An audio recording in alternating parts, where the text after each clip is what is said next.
Oh, I don't know. I got Bobby calling me instead of coming into this meeting. So let's talk about Bobby. Let's eat Hey, Bobby's Bobby, what's ass. going on? All it says is joining meeting. It's just loading. Okay. Well, So, no. hopefully I'll see you and you can pop on and we should be all good. Because Corey and I are on. Is that all Bobby it- Fong? all it is showing me joining meeting. It's just loading. God, loading. It's the story of my life. Yeah, and this is with your laptop or your phone? I think it's with the Honda. Yeah, I could do both. It really doesn't matter. I'm with my laptop. No, I'm doing it on my laptop.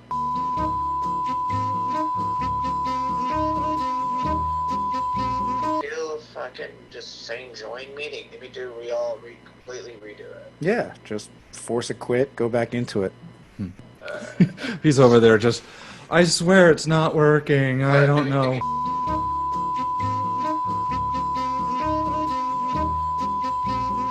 Technically, you're on the show. I'm holding the phone and you're on camera, so Corey and I both have you in the show, so you're a part of it.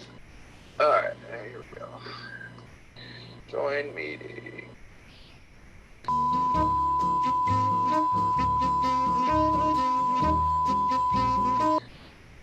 It's not going to go well. It's gonna go well. I have faith in Bobby. I gotta get the energy back. I'm sorry. It's like a three-legged turtle. I just want the energy. I want it to be upbeat again. We had it. I don't know. I went into IT support. Fuck, I just lost it. All right. Enough of this bullshit. Now, here we go.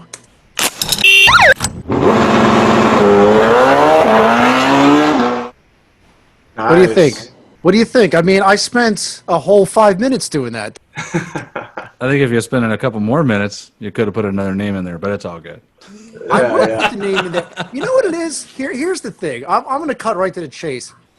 Corey has commitment issues when it comes to me, and I can't blame him. I don't know. I don't know if he's going to jump ship anytime soon. I'm not going to jump ship. You're just half of the reason I drink. What are you drinking over there, by the way? Hey, we're California folks, man. This is good old-fashioned Pinot from right up in the San Ynez Valley in one of my favorite highball glasses because I'm classy like that. You know, I'm bouncing between coffee and scotch. You might want What should I do first?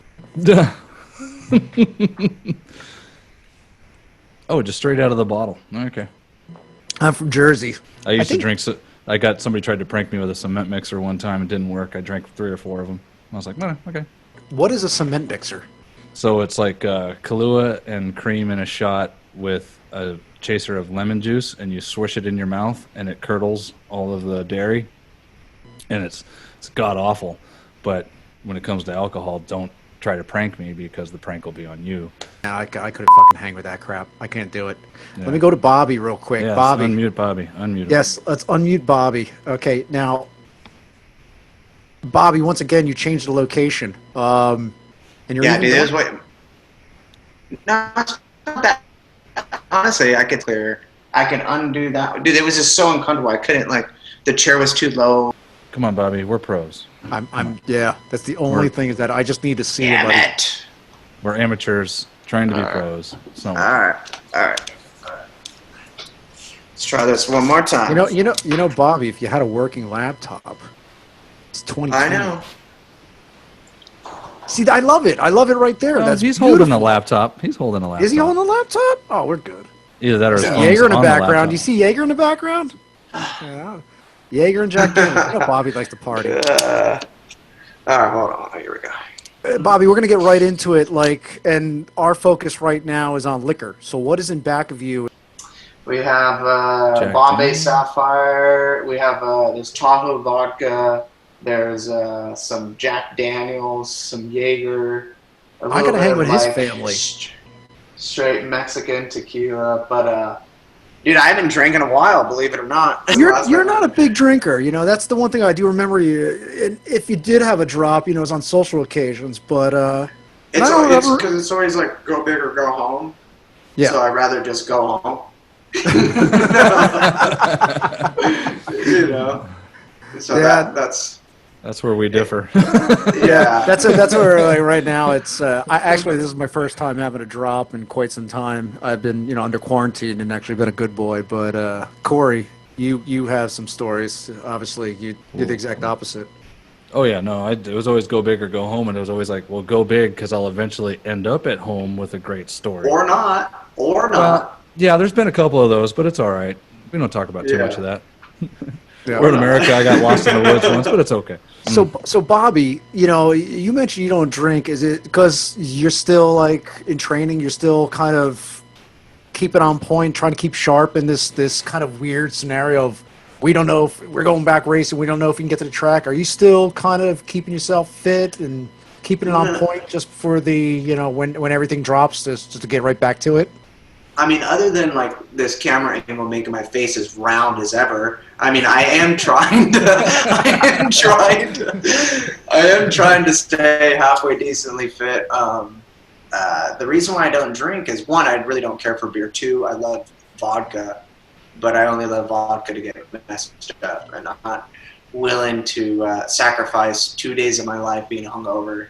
Because like I said, I'm either go big or go home. So if I go big, usually ruins my damn week of just being miserable. So I'd rather not be miserable for two. I'd rather not be miserable for 2 days. I like to try to stay at least fit a little bit to try to go to the gym the next day. And I know if I was hungover, I wouldn't be doing shit. Well, that kind of reminds me of, I think the perfect example is, and if I can talk, not in too much detail, but if I could talk, Indianapolis. Last time we were at Indianapolis. I knew that was coming. I knew that was It had to come. It had to come because it was the only time where I was the voice of reason, and I'm not the voice of reason. You should not ever listen to me. And I was kind of like, yeah, let's kind of dial it back. And then the next thing you know, the next day, we had to do an interview. I think that was the key thing. We had to actually get on camera and talk, and we had to tell each other, I think, like we need like 2 hours before you can do this, and we were still like messed. You should have saw it, Corey. It was we went out in downtown Indy, and it's a good time. Oh yeah. And I remember I don't know, like Brian left me or I left him or I don't know what happened, but anyways, we saw each other the next day. We're like completely like pale from like throwing up all night, and I see Brian, and he just like every time we walk near each other, we just shake each other's heads, and he's trying to like shoot all this MotoGP footage and all this stuff, and we were trying to do an interview at the end of the day, and it was just like it wasn't happening. We're just sitting in the lounge of the latest lounge, and he's like, I just need you to be serious for like 1 minute. I'm like, dude, I can't. Like, I'm just like, my eyes are cross-eyed, my jaw was over here. I was like, dude, I can't do this. And it was like the most painful interview I've ever did. And I don't even know how it turned out, but it was a good time. It was a good time. Dude, It was actually a good time. I just cannot for the life of me imagine any scenario. And I've known Brian for a while, probably not as long as you have, but I've known, and we've done some shit. But I cannot imagine any scenario where I look at Brian and he's the voice of reason. I can't. He's the kind of guy that's like, oh, let's just lay down on the track. The train will be by soon. It's fine. I started off the night trying to get Bobby on board, and I think we started on the night off actually responsible. We had a great dinner at P.F. Chang's, and then everything else turned to shit. And I do admit I was the problem with that. Well, who doesn't? But the thing was, I just remember the next day going to like an EMT and being like, is there any way you have like oxygen or I can get an IV bag? And they're like, no, what do you... And as I'm saying that, my head's in the garbage can. Oxygen. Can I get a new liver? I wasn't thinking, and I'm just clearly throwing up by this ambulance. And then Worst case, can I get 2 Advil? Yeah. Yeah, and that's I remember throwing up and then coming and looking and seeing Valentino Rossi passing right by me because he fell in one corner that I was at, and that's all I was like. Because you puked on him. You puked on Rossi. That's the story. No, that's not the story. The sad thing is, the sad thing is, fast forward. I had to work with Bobby, and I couldn't bear to talk to him because every time I talked to him, I was almost like ready to dry heave. He was doing the same thing. 2 hours later, we still couldn't conduct an interview. And I was like, Bobby, I just need a minute. Like, I'm literally timing at 60 seconds. Like, as soon as it sits 59 seconds, you don't have to say anything else. Like, we're done. And it was... I remember it was pissing raining outside, too, and it was just a terrible day. I think it was pouring down rain, and we're just miserable. I just hated life, but And that's one of the reasons why I don't drink. Probably one of the main reasons why I don't drink. Right there. Probably that day. Probably really ruined. So what you're saying is Brian actually saved your life. Yeah. I've known you for quite some years, and you've been on superbikes. You've been on 1,000cc bikes, on again, off again 600s, and then last year you went back to a 600 and did really good. You're a champ.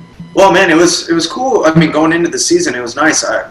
In the off season of 2019, I was actually working for an Italian company, Piaggio, a scooter salesman, basically, and I think it was maybe probably February. I knew that I was riding for Team Hammer, and I was at Josh Hayes' one of his little camps with Corey. Corey was there, and I got that was like I knew I was riding for John, and I got fired from Piaggio probably the same weekend. I think that's we were coming fresh off the fire, and you still looked a little butthurt about it.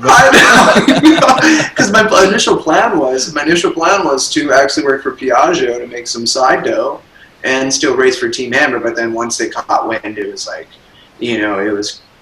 I don't know what they were expecting when they initially told me that I could race for Suzuki, another manufacturer than what I was racing for. And then all of a sudden, the press release comes out, and they got a lot of hype about it and everything, that I was going to ride for Team Hammer. They're like, "Oh man, this is giving us a lot of pressure. We have to let you go." And it was like within a blink of an eye, it was like cut. So anyway, going into the season, jobless. It was I didn't know what to expect. I knew that I needed to win because this was a next shot for my career to revamp myself and my career again, because I was on the downward spiral just because there wasn't a lot of teams available and stuff. So I knew that I needed to prove myself, and I didn't know what to expect on the 600 just because I haven't been on the 600 in a few years. So right after the first test, we tested a week before the Daytona 200, and as soon as I got on the test, it was like immediately just felt comfortable, felt real fast, and I knew it was going to be a good year. And started out good. We got a second and a first, and I was real just kind of hyper and on the bike and just kind of making some unnecessary mistakes and had some big crashes during the season. But the team hired me to get the job done just because Yamaha has been basically dominating the SuperSport class for plenty of years. So they knew I could get the job done. They weren't really sure if I could be consistent enough, just through year priors, just from having some crashes, just having some bad luck and stuff. So they were a little nervous on that aspect. But it was good. We got the championship and gave me the opportunity to ride the Superbike this year. We battled through a lot of adversity, and we led the championship. We were down by 20 points or something like that, so we had to work our way back up. And I made it definitely hard for myself and the team with just some mistakes leading the races. I didn't crash much, but when I did crash, it was always like during leading the race, like the most important time. Last time that you and I actually talked was at the Barber test prior to the 200 this year, and so you'd only had, I don't know if you guys have been doing other testing, but you only had a couple laps, maybe even a full session strung together on the bike, right? I mean, you haven't had much time on this year's Superbike. No, man, and it's I'm definitely thankful to ride the thing, but it's a full-blown Superbike where you need to do some testing. I mean, that's why now I come to the realization of why factory teams test a lot, because you could change a million things in the bike. You could get lost very easily, and it was awesome to get on the bike, but it made me realize how much more I need to ride the bike and how much more we need to develop the bike around myself and my riding style. So was Barber the first because time? Because it wasn't as easy as just... Go ahead. Yeah. Well, I rode the 2 days before at Little Talladega. Was it Little Talladega? Yeah, Little Talladega. And we just it was literally like a half-day deal, just kind of making sure the bikes ran. And if you ever been to Little Talladega, there's like 2 corners there. Mm-hmm. You know what I mean? So it's very hard to know. It's very hard to know anything there, other than just making sure the bike runs and it shifts properly and stuff. So did you get a whole new crew for now that you're on a Superbike? No, yeah. So I got majority of the same crew. I have Frank Aragaki, the other Asian on the team. He's my crew chief, and I have Cody Chesborough, main chassis mechanic. He's from SoCal. He was with us last year. Ben Fox, he was Jake Lewis's crew chief last year and data guy. So I have him as a data guy. Good dude. And I also have. Oh, who else do I have? We have. Oh, Tim. Tim, our other chassis mechanic. He's a new guy, but he's been with the team for a few years now. So, Cool. but basically, yeah, same crew. Honestly, nothing too crazy. But my guys are still getting acclimated to the bike too, because everything's new for them on this motorcycle. Tony has one of the data guys from last year that was with Yosh. Rhett is his name. So he's kind of familiar with the system and how it runs. And Does that give you a little bit more confidence, having the same guys, having that same support? Again, you talked about you haven't had really that much seat time, but still kind of going into this, does it make you feel a little bit more confident, before you get on the bike? Yeah, no, I mean, I'm definitely, I have the most confidence in my crew to, get the job done, and I trust them, and I know they know what they're doing, but at the same time, they're learning with me. This is new to them too, so it's not like they're jumping straight into the program. They're like, they know exactly what the bike needs, what I need, everything. They're taking the steps just like I am.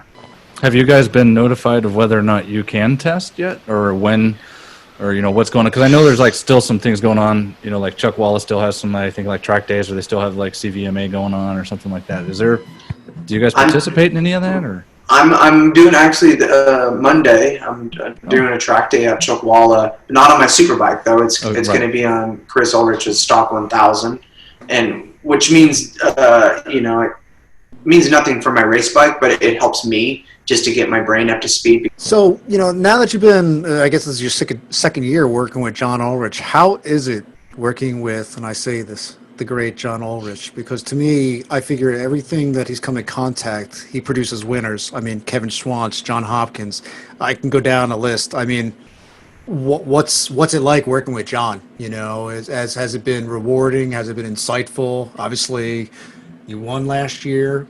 I like dealing with John because it's black and white. It's yes, no.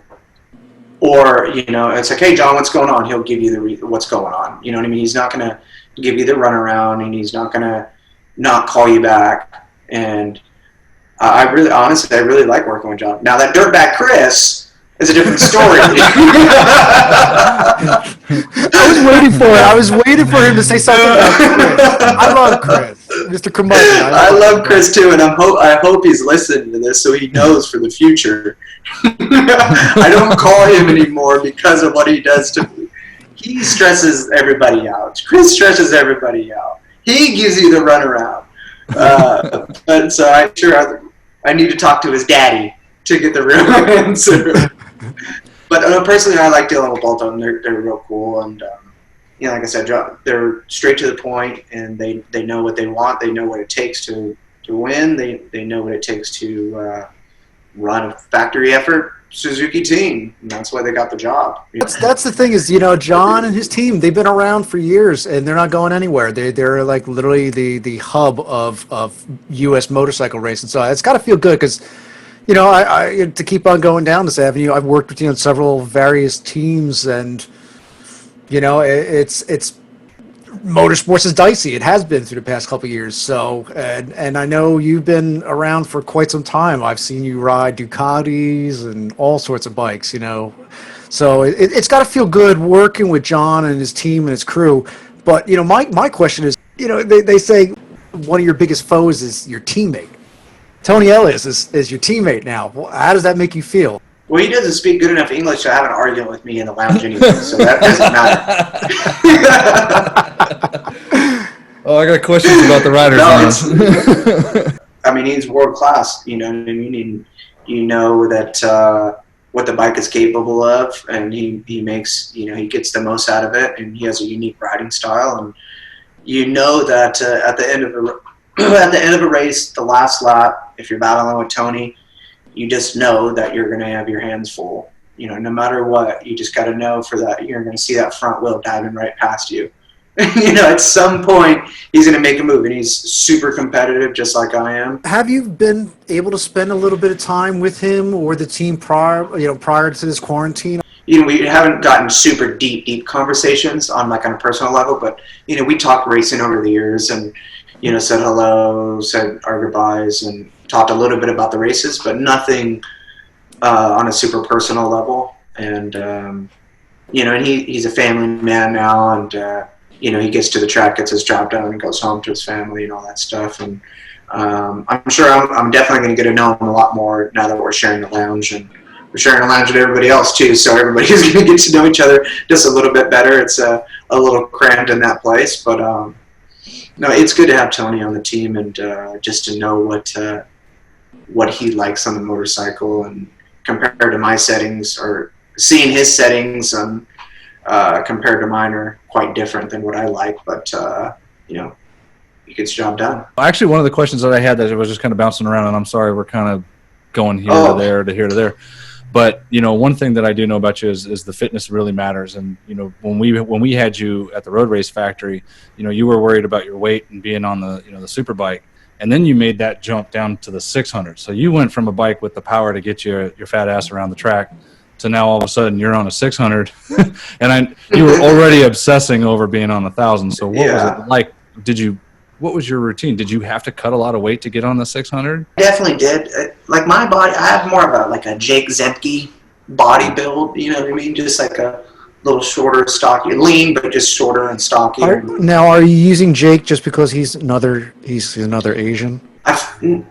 Well, not really. It sounds like you're saying again. You made a distinction before that your crew, the gentleman's Asian. The only reason why I mentioned Zemke was because I was actually having a therapy session with Hayes a few days ago, and saying how plump I am, and he's like, honestly, dude, you're lean. You're just more of a Jake Zemke build. You shouldn't be sad about it. So that's why I'm using Jake Zemke. And Bob, I'm saying this in all honesty, never go to Josh Hayes for any advice or anything like that, or any therapy, because he will just kick you while you're down. You mentioned you obviously have been spending some time with Josh. How has he been? Would you consider him, a mentor coach at this point right now? You guys have been, since he's taken a different role, he's not really racing full time, and he has been putting together, I guess, his camp.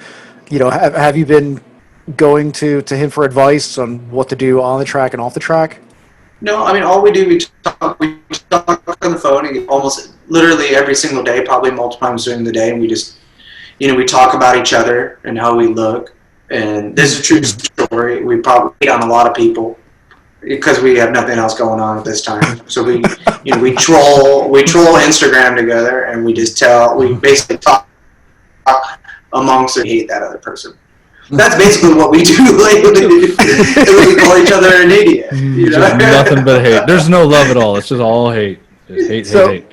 So that's your quarantine kind of thing. It's not watching Netflix or anything like that. No, we call each other. What he does these days, probably 9:00 a.m. and sometimes he calls me a little earlier, and he knows I'm not out of bed during this quarantine time. It's my excuse to sleep past 8 a.m. these days. So he'll call me early in the morning, and he's on his bicycle, and he's just breathing hard, and he'll just say, I just want to call and say I hate you, and can you help me get through this bike ride or something like that, so we'll chat for a good 40 minutes or something like that, talking about nonsense or just nothing. We just think of things to say, so there's a lot of awkward silence, and then I'll about how was our sloppy joes last night? Started nonstop. Do you feel like he uses you? He just uses you to buy time? Do you feel used to be like, listen, I don't want to hear your heavy breathing. Stop. Oh, no, he uses me for sure. I just accept it. Bobby, I'm going to come right to it. You're a good-looking guy. I think I have to say... No, what I'm trying to get is, listen, Bobby has stepped up his game in the past couple of years. I don't know who influenced him, but he's a sharp dresser. When you'd see him off the track, when you'd see him at some type of formal, gathering... You were dressed, man. You were dressed to impress. Last time I saw you in New York, I was just like, "Damn, Bobby! He takes some time into his prep. He you're not that kind of guy that I could see just getting ready in 5 minutes, throwing on something. You take some time with your hair and whatnot and your clothes. You know, I think it started from it definitely started from a young age, believe it or not. Like my sister was like in school, like she was always like dressed to the nine, or at least tried to at least. And it started at a young age, and then I don't know, man. I just always cared on what I dress like. Like right now, I don't care. Like literally, you could ask people like back like on a day-to-day basis. I have thousands of clothes and shoes, but I almost like Monday, Friday, like when I'm not going out, I probably almost wear the same thing every other day. Wear the same pants all week, probably. Change a shirt maybe 2 to 3 times max. But on the weekend, that's when you get a little fly. But I think it's maybe all the gay friends I've had over the years. And that's not a bad thing. It's not a bad thing. But my other question is, I mean, do you realize, like, in just the work environment that you got to dress to impress you dress a certain way? Is that something that, you kind of bring to the table with sponsorship and everything, that when you show up at a track, you're not just showing up, I kind of ruin that with the tattoos. So no matter how good I dress, they always see my tattoos, and it always kind of ruins it. I'm a dirtball no matter what. Well, yeah. So, yeah. I remember that one time. I was trying to ride for Graves or Yamaha at the time. I forget what year it was. It was not long ago. Maybe it was right before Yamaha went to the One Rider 600 team. Right. I remember I was flying from somewhere. I landed in LAX, and it was Africa hot outside. It was maybe 100 and something degrees. I land LAX traffic. I had a meeting with. It wasn't Keith McCarty. It was one right down from Keith McCarty. He makes a lot of decisions. Ron Heben? No. So it was. Yeah, I had a meeting with Yamaha basically at their corporate office in Cyprus, and I remember I was just dressed all nice, and it was collared shirt on, hair was all slick. I was Slick Rick. And I landed, get this little shitty rental car.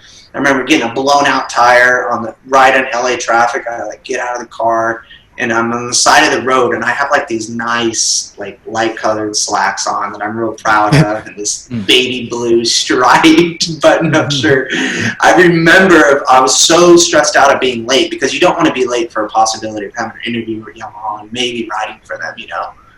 I just remember having to take my shirt off, take my pants off in my underwear, changing this tire on the side of the road in LA, downtown LA somewhere in traffic going to Cyprus. I don't know why this brought me back to that, me all dressing nice for an interview, sweaty as can be on the side of the road in my underwear. I don't even know why that made me think about that. Tattoos are like norm now. I mean, you see Scott Redding, you see all these people tatted up. Even in a corporate work environment, you still see people with tattoos on their neck and hands and knuckles. I mean, you see the GP guys, they have their face tattooed. Yeah. And they could say things that Americans can't say. They could do a lot of things and get away with it. If they were in America, they would definitely get the big middle finger. I was going to say, you bring up a good point, because you both, you guys both have visible tattoos. All my tattoos are under clothing, but you bring up a very good point in that, we praise individuality in this country, but at the same time, we're going to dock you for it when it gets to the corporate level. For some reason, we want you to be this big badass person, but then once we put your name on our name on you, now all of a sudden can't be that person anymore. And I kind of understand it's you're going out there to be the brand ambassador for whatever, but at the same time, this is who I was when you hired me. You knew this. Yeah. And it's not my personality. It's just I have tattoos. Well, can you cover it up? No. You know how many times that people just outside, the people from the TV camera crew at MotoAmerica, Hayes, all the years, they're saying hey, you have a really cool personality off the track. Why don't you show your tattoos more and be yourself more on camera? But then as soon as I do that, I get docked for it. Mm-hmm. And I lose a potential sponsor, or I get yelled at, or something. You know what I mean? It's right. America is a little different. They want you to be yourself, but then they don't. You know, Right. they want you to look a certain way, and then they don't. Which- You know, it's like which I don't- It doesn't work that way. Which I don't understand No. because it's motorsports. It's, I don't expect, you don't expect people to be showing up in suits, and it's like a gentleman kind of thing. It's not like you're going to do, see, like the Kentucky Derby where you have to get dressed up. It's motorcycle racing. Yeah. It's road Yeah. racing.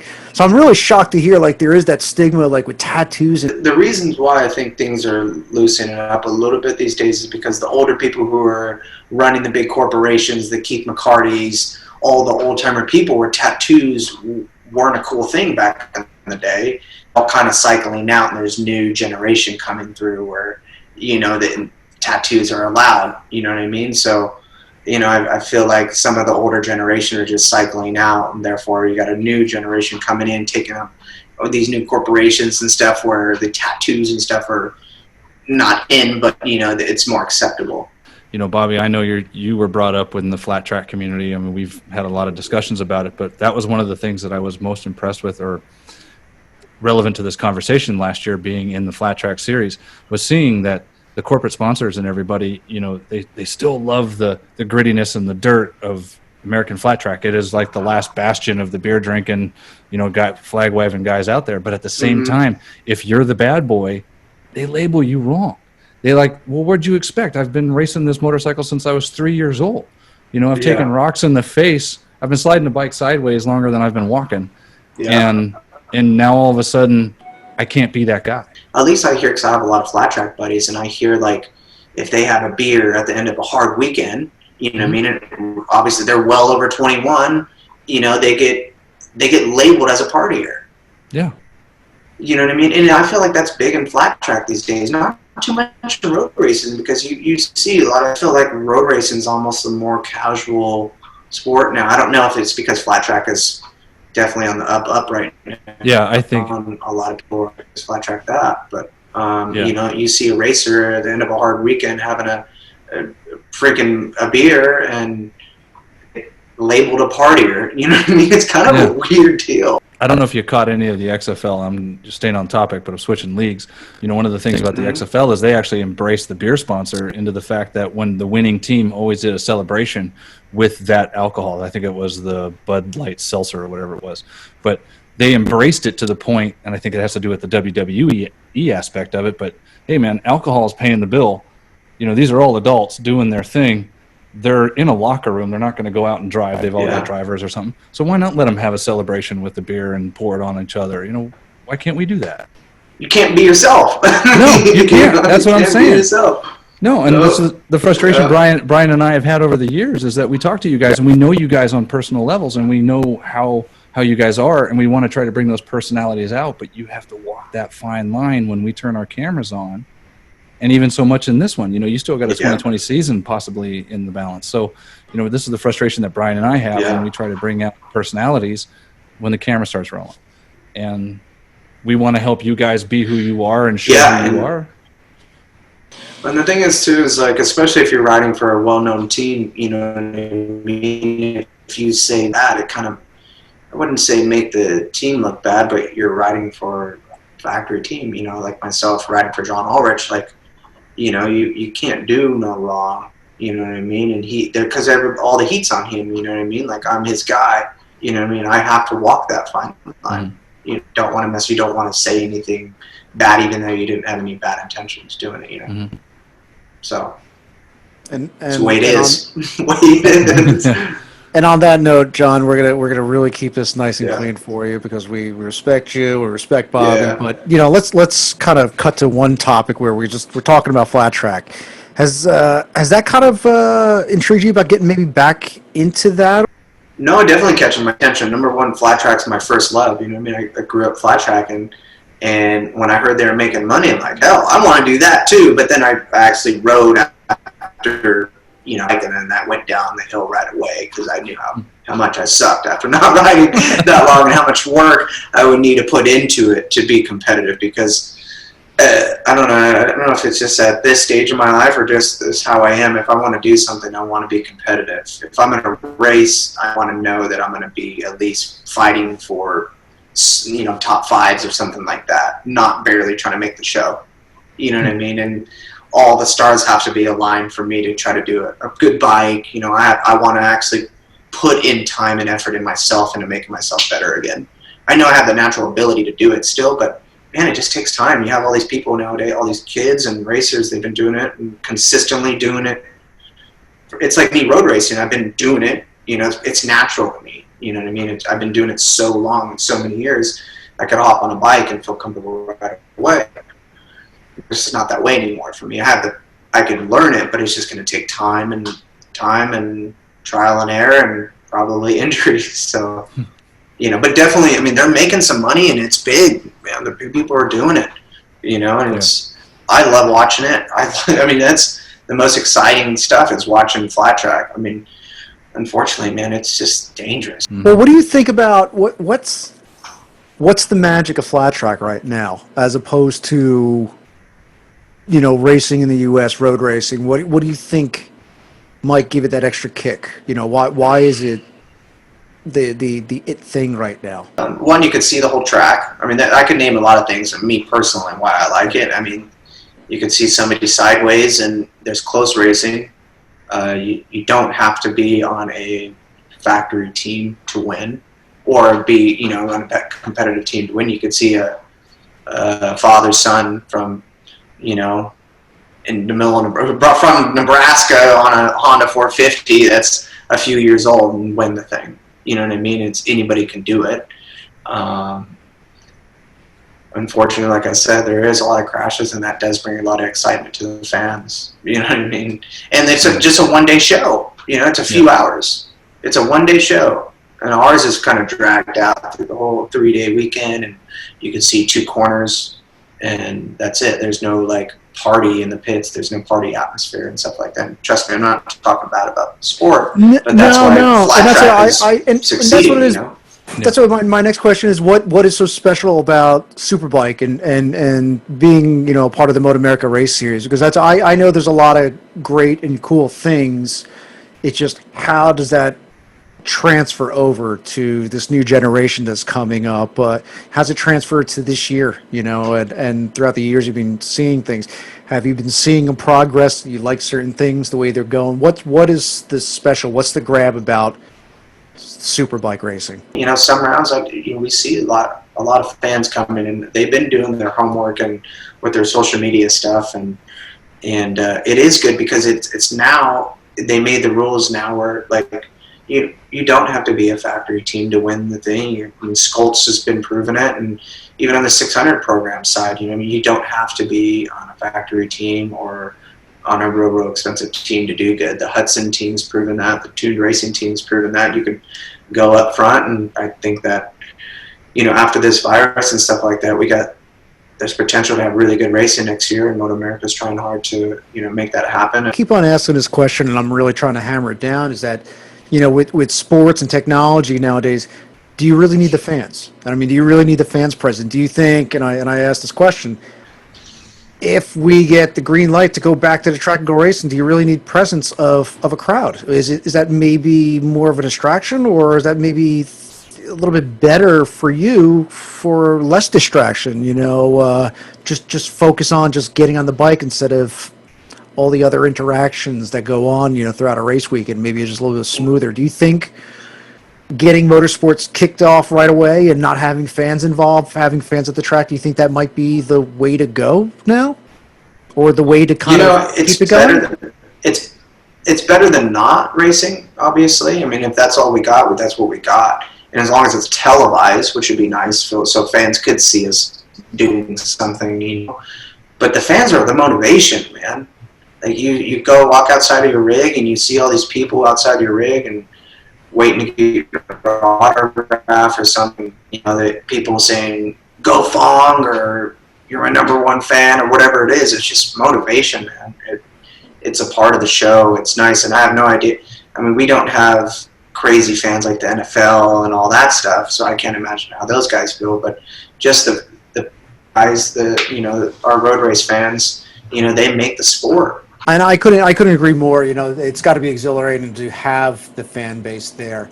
You know, and that's the only thing is, you know, with that in mind, every team that I've seen you with some odd reason, I've always seen you in the trailer before a race in your underwear. So do Why you are think you with stalking him?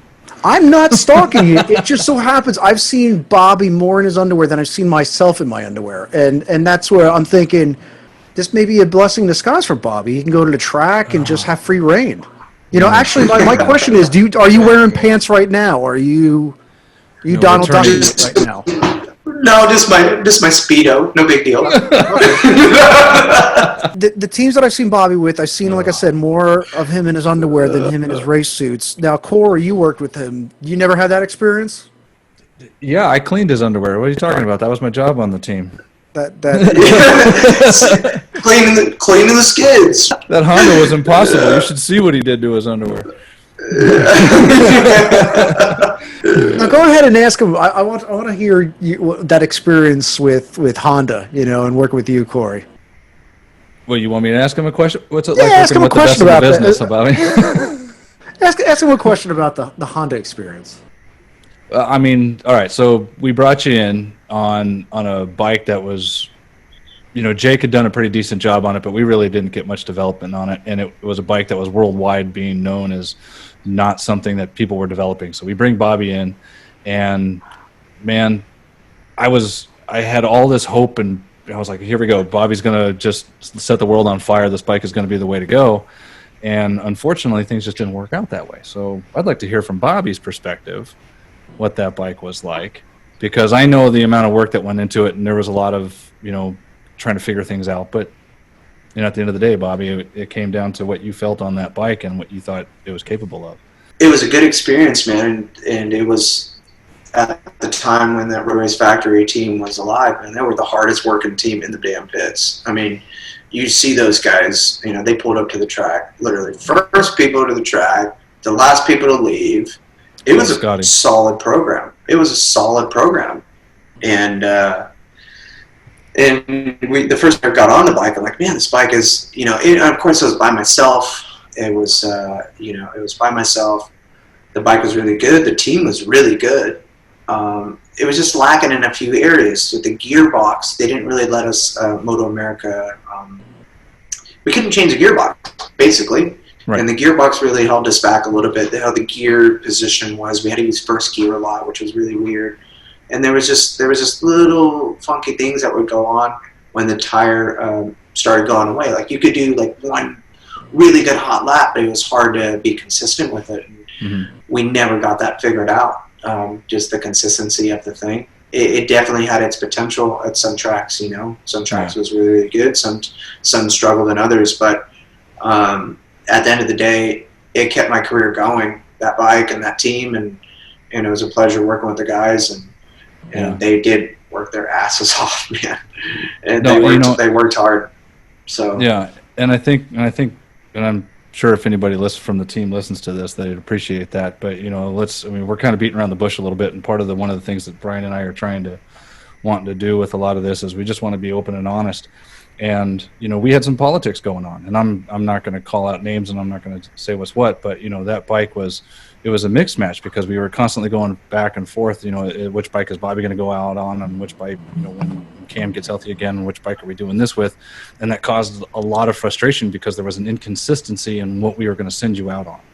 And those decisions happen sometimes race by race or session by session, and I think that's part of what led to this overall feeling of, what are we doing?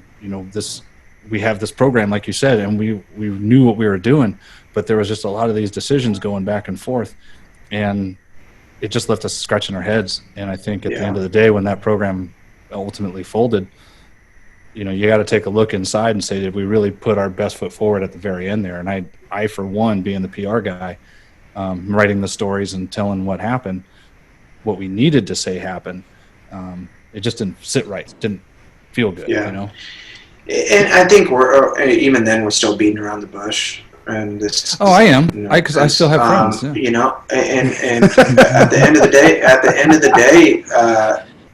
the day, right on the radar. At the end of the day, the Hondas at the time just weren't as good as what we're competing against.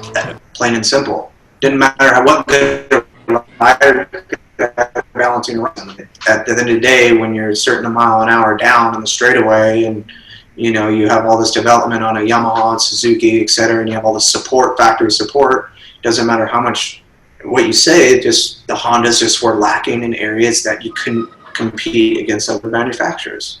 Yeah, we had no matter how good a team you had, you know what I mean? Right. It was plain and simple. Yeah, So, I mean, there was no doubt. We definitely, I think that bike was the fastest trap speeds. I mean, it was a screamer, and there's no doubt about it. Yeah. But it's just so many things to go wrong, and it can't happen when you're trying to put together a championship contending team. But, I think another year of development, we'd have been fine. I think for sure, and like I said, it just takes time, man. Like Yeah. that was, you know, it just takes time with, you know, just fine tuning and a lot of damn testing, you know, and Yeah. that's why you see these teams. Obviously not this season, but that's why you see Yamaha and Suzuki's. I mean, and going into 2019, I mean, I remember hearing of Yamaha testing. I mean, hell, they had about, I don't know, almost 10 preseason tests before the start of the season or something ridiculous. You know what I mean? It was just like, that's a lot of time and effort into a program. And, you know what I mean? And the team was from Colorado. Would they ride once or twice before the season started? I think we did You 2 know what I tests mean? before the whole season, yeah. I mean, there you go. You know what I mean? It's all, you know, again, it's all about money, you know what I mean? And development. It just takes time. Yep. So, Now, Bobby, you know, to dive a little bit more, right before you got on board with the Suzuki program with John Ulrich, yes, you worked with Corey's team, the Road Racing Factory, and Honda. Before that, Yamaha. Before that, Kawasaki. You know, that transition from the Kawasaki, Yamaha, Honda, you know, honestly, were you a little fearful about your career, about moving forward? Were you feeling you're on unstable ground because of just getting on different bikes and different riding styles? You know, share with us a little bit more in depth about, you know, what was going through your mind as far as, you know, just what to do. You know, as a rider, I'm assuming you have to adapt to everything, but just walk us through that segue from going from Kawasaki to real quick that Yamaha and the Honda, and then what you're currently, you know, working with now.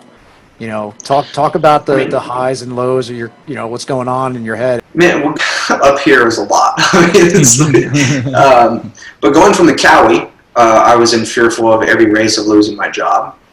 And that's how my road race career has been since 2010. Wow. Of fear of losing your job the next race or the end of the season.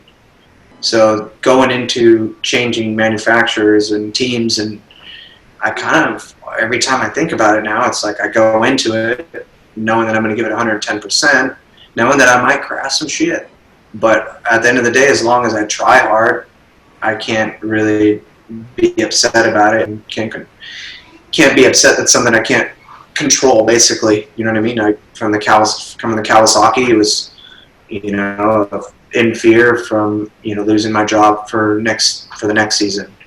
Then, you know, I got a ride for, I think it was in 2018, I got on the Yamaha. Yeah, you got to change up your riding style, which was, it's just different, you know what I mean? You got to always think of how to change your style, what's going to be good for that bike. Thank God I got a good coach to help me out through that R1 situation when I was racing for the Hudson team, and kind of got a concept before I even rode the motorcycle on what it likes to do, because every motorcycle likes a little bit of different stuff. You know, some are braking, some are point and shoot, some are flowing, some you need to crack the throttle a little earlier to get the bike to flow through the S's more. And I had a good coach to kind of help me out through that during the transition from at least the Honda to the Kawasaki to the Yamaha, all that stuff. And I kind of had a little insight on what the bike's like, and just from hopping on different manufacturers throughout the year, I'm pretty good about listening to try to do different stuff, different riding styles. I'm pretty good about adapting to things.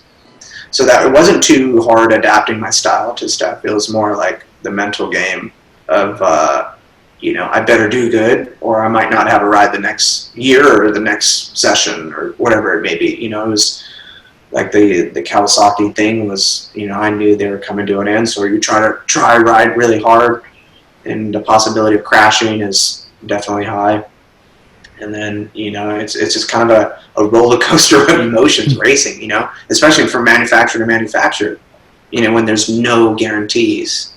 And I think that's what's the tough thing about racing these days for any rider, switching brands and stuff like that, because they give you no time to develop a motorcycle. They give you no time to prove yourself. You know what I mean? And America's different. So, in Europe, they give you one rookie year, one pro year, and then, you're good in the off season, and then they'll sign you for 3 years down the road. You know what I mean? Right. It's like, how does that work? We get one practice session to see if we're going to race the next race. You know what I mean? It's like, it's like, it's ridiculous somehow it works like that around here. But for racers in the U.S., it is hard switching brands and switching manufacturers, because the possibility of you either crashing a bike or proving yourself, and you have to do good or you're not going to get a ride. So I don't know. It is different. Definitely tough switching brands and manufacturers, because you got to get up to speed fast, man. Because they want results, and if you don't get up to speed fast, then you're going to be axed. It's just a weird situation. So, well, do you feel like, and again, knowing a little bit of insight, I got to say this, and again, this should be a good ego boost. After watching you ride the Kawasaki back for latest motorsports and know a little bit of insight and not spilling too much dirt on, I was impressed at how you rode that bike, dealing with certain issues that happen on the track and certain just mechanical things. Was that one of the bikes that kind of maybe had too much power when it turned? Is that one of a bike you could say that kind of, I don't know, spooked you a little bit? Or, has there been a ride that you're just like, I wish I never had that experience? Is there anything like that as far as teams and bikes? Have you ever been just kind of like, I wish that never happened? And actually one that stands out is it was 2017. It was the last 4 rounds of the season. I was racing on a bent frame on my Kawasaki, and we didn't know it was bent. But man, we would end of the season, and like I said, we didn't know it was bent. But I just knew that I was having a lot of moments when around the world 3 times during a race weekend trying to get the bike halfway decent. It could do good with 1 lap, and then it just will go to hell, bad head shakes, everything. Long story short, I wish that never happened, because it really messes with your mind as a racer, because you tell them that it's you, and then at the end of the day you start guessing your ability. The biggest fear for any racer is losing what you did yesterday. You know what I mean? Can you repeat that again? Mm-hmm. The success, the lap time, everything. And I was just struggling bad. And you start doubting yourself, doubting your ability. You have people looking at you. It's weird in racing. Once you're up top, everybody talks to you. And once you're down here, nobody talks to you anymore, which is very true in racing and any sport. So, and it was like that for 4 rounds. I never went through that experience ever again. And I had George Latest telling me that I wasn't good enough. Oh, so, yeah. So that was definitely a hard time mentally. Well, on that note, was it also kind of a learning experience now that you got a little bit more hands-on with the technical aspect of your bike and who's working on and how everything performs, that it kind of help educate you instead of relying on others? You just kind of got the information, because to find out you're riding on a bent frame for what, 4 races, you said, that's pretty goddamn insane. To even speak about it, as far as a safety concern. Yeah, the only thing I learned from that was how to grip the bars really tight. That was the only thing that I learned through that whole damn thing. That was the only thing I learned from that. Yeah. So I didn't learn anything from those 4 rounds, honestly, other than, honestly, the mental strength of not wanting to hang myself. That was not, but, that was the only thing that I would really wish I could take back. Other than that, everything else was kind of a learning experience and trial and error stuff. And, there was some bad rides and some good teams after that, and some decent not that great at teams, but at the end of the day, it did teach me. It taught me how to be a better rider, because I had to.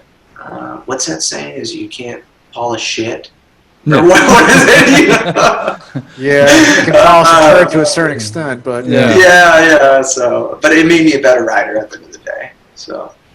Well, one of the questions that I have for you, Bobby, is, we've worked with a lot of different riders in Road Race Factory, and, everybody's different, and I know every team is different, but, and how riders approach, what they're about to go do. But you were always a student of the team and of the bike. So, like, I remember, like, we've had riders where I have to constantly chase them down and going, man, you still got to do crew debrief. What are you doing? Where are you going over here?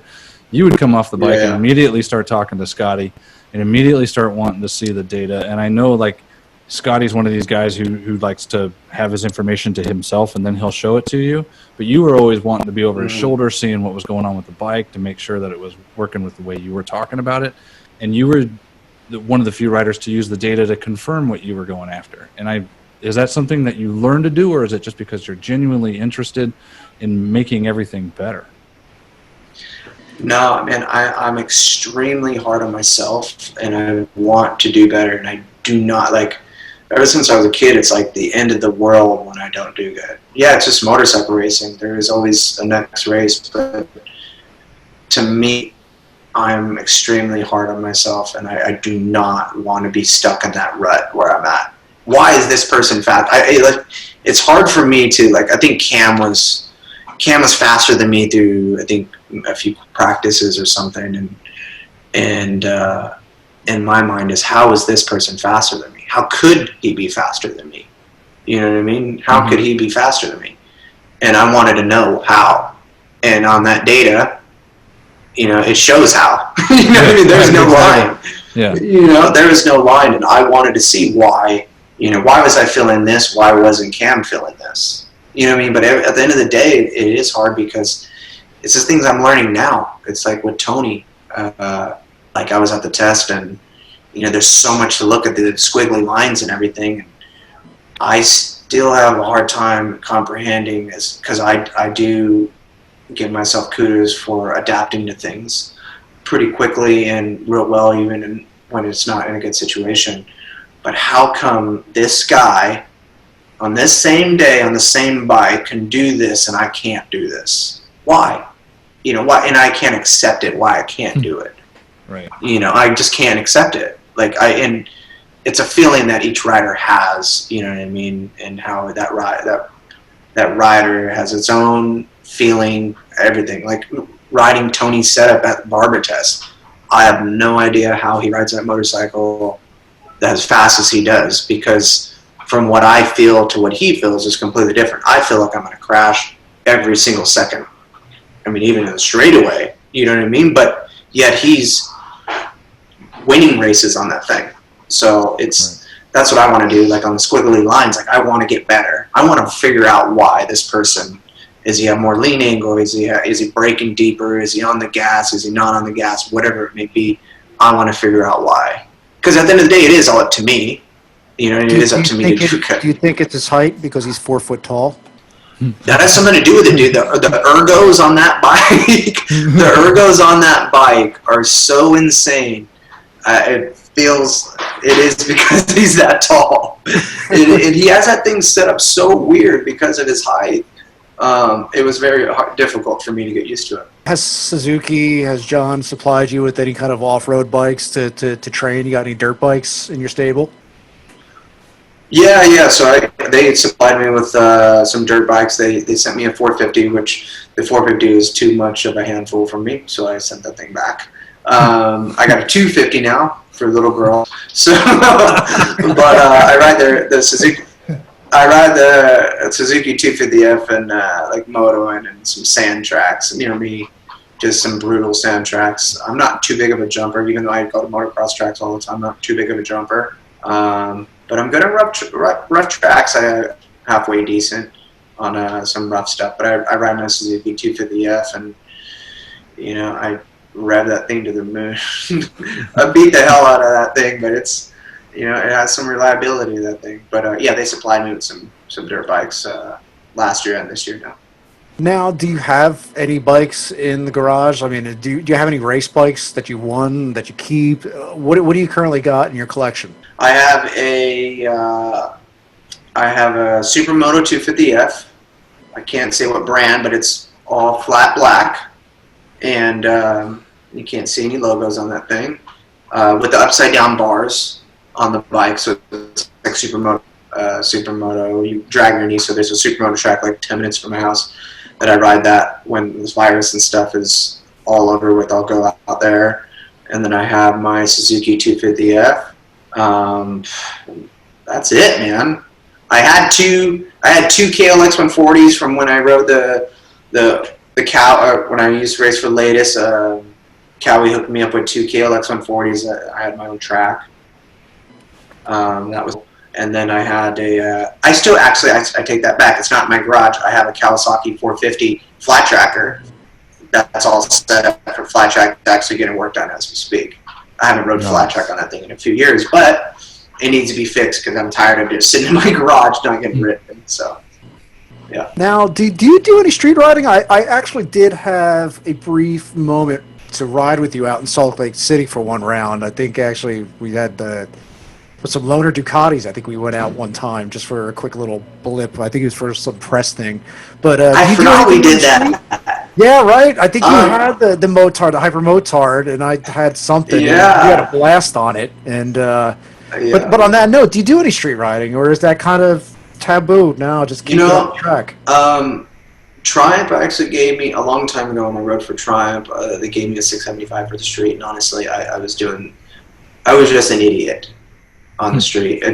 I think any racer riding on the street, unless he has a lot of patience and a lot of self-control, they should be off the street, because I don't have any patience or self-control. I don't have any of those things. I just caught myself going way too damn fast. And no matter how good you are on the track, you can't control somebody pulling out from you. So splitting lanes way too fast. I just caught myself doing dumb things. I never wheelied. I don't wheelie. I'm not a wheelie guy. But I just caught myself going way too fast.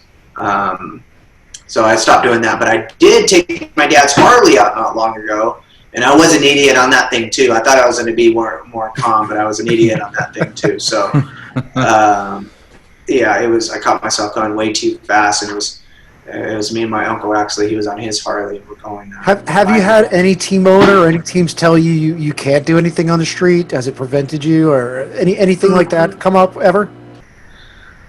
No, I don't. No team owners ever told me not ride in the street. I'm sure it's in my contract somewhere. We just glanced over the ride in the street thing, but I don't do it anyway, so I'm not really too worried about that. Yeah. But if I did have self-control, a Harley in the street isn't too bad. Yeah. On a nice, perfect weather day. Yeah. You got anything, Corey? No, I'm good. I think I'm good. I'm enjoying this. I thought it was a great show, boys. I thought it was a good time. No, listen, you're not off the hook. You're not off the hook. Fuck it. We're going to keep you on probably for another 15 more minutes, because I still got some questions, Bobby, and that's the thing. And I got a half a bottle of wine. Yeah, just. Oh, Jesus, just because you two losers don't have a life doesn't mean I don't have a life. Listen, I've got kids I got to put to sleep. So listen, I do have a life. But my thing is, hearing you're riding out and about. Obviously, quarantine with everything that's going on in the world hasn't really kind of stopped you. What's your views of what's going on outside your doorstep? With everything being on lockdown and everything being fearful of getting sick, and what's your perception? What's it like to be in this, what they call, and I hate this goddamn buzzword, the new norm? What's it like for you? Out in California. Well, it sucks. It definitely sucks, but everybody's in the same boat. And being in California definitely sucks. Corey, Well, New York, actually, New York sucks too, Brian. I don't know how bad it is in New York, but we're all three in a messed up situation. But I'm trying to be as safe as possible. I got a big bottle of hand sanitizer in my truck, and the thing is, I know I'm a healthy dude, but I have a great grandma that lives at my family's house. The possibility of getting her sick is not good. If I get the virus, and I hang out with a lot of other people that take care of their grandparents and stuff. So that's the last thing I want to do is get somebody sick to the possibility of getting their grandparents sick or something. So that's not good. But other than that, the percentages is pretty low. You know what I mean? When you look at statistics, like I look on numbers in California from who has it to who doesn't has it, all that stuff. There's a whole bunch of different facts, obviously. Yeah, but anyways, I'm practicing safe habits. You know what I mean? It's obviously the basic stuff of sanitizing or using a towel at the gas pump. You know, Well, I'm still not gotta going work to out, man. I still gotta have a job. I'm not going to talk about your use of your towels, but on that note, how is your dating life? What's going on, Mr. Fong? Is he, kind of single, ready to mingle, or what's the lowdown in Bobby Fong's world? Is there a special someone out there?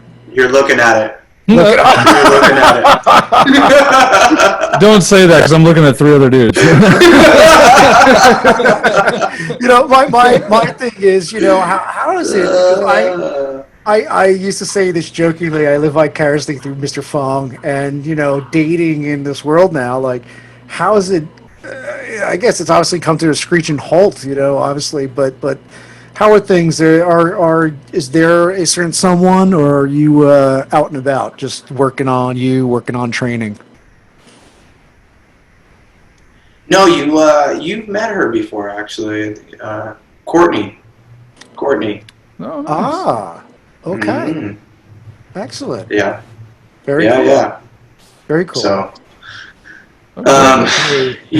but So okay, there goes. she doesn't let me see her because she takes care of her grandparents much. So I got to practice social distancing with her too.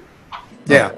So, but on that note, what are the ways you guys go about it? Is it like FaceTime? You guys spend a lot of time on camera instead of in person, or you guys kind of broke that rule and still once in a while get to see each other?